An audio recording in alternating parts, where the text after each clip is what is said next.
Hi, I'm Tony Christopher, and this is your UFX Markets Week in Review. Today, we will cover some of the major events of the past week and discuss how they impact the global currency markets. The US dollar increased against the Japanese yen after US economic growth slowed less in the second quarter than the forecast, dampening speculation that the Federal Reserve will take action in coming weeks to implement further stimulus.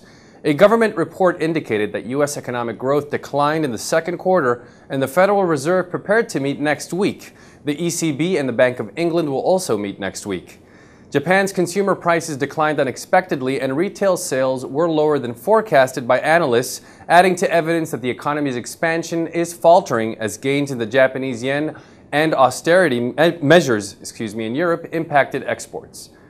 The Japanese yen was last trading at the level of 78.45 against the US dollar, which is an increase of 0.30%.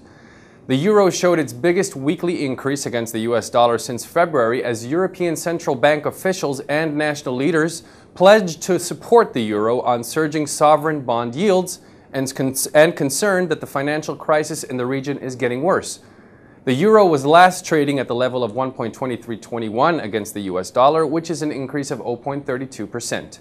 The Canadian dollar increased against the US dollar for a third week, which is its longest streak since February, as speculation that central banks will take action to spur economic growth increased demands for riskier assets.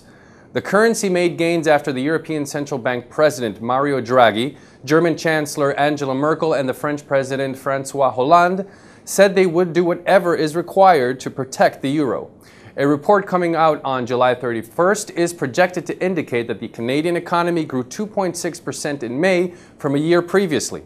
The Bank of Canada kept the country's main interest rate at 1% on July 17th and said that an increase is still possible.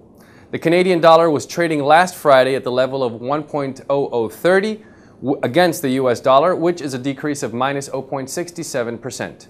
In commodities, crude oil increased for a fourth day on speculation that the European Central Bank and the U.S. Federal Reserve will ease monetary policy to spur economic growth and curb the debt crisis. Crude oil was last trading at the level of $90.30 a barrel, which is an increase of 0.83%.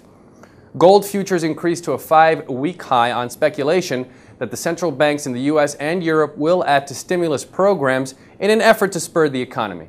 Prices increased after it was reported that the ECB President Mario Draghi is planning to hold talks with Bundesbank President Jens Weidmann on stimulus measures, including bond purchases. Gold was last trading at the level of $1,622.85 an ounce, which is an increase of 0.46%. Well, that is all the time we have for today. I hope you've enjoyed this week's review and you'll join us next week. Until then, be sure to visit us at ufxmarkets.com for all your online trading needs. For UFX Markets, I'm Tony Christopher. Good luck and happy trading.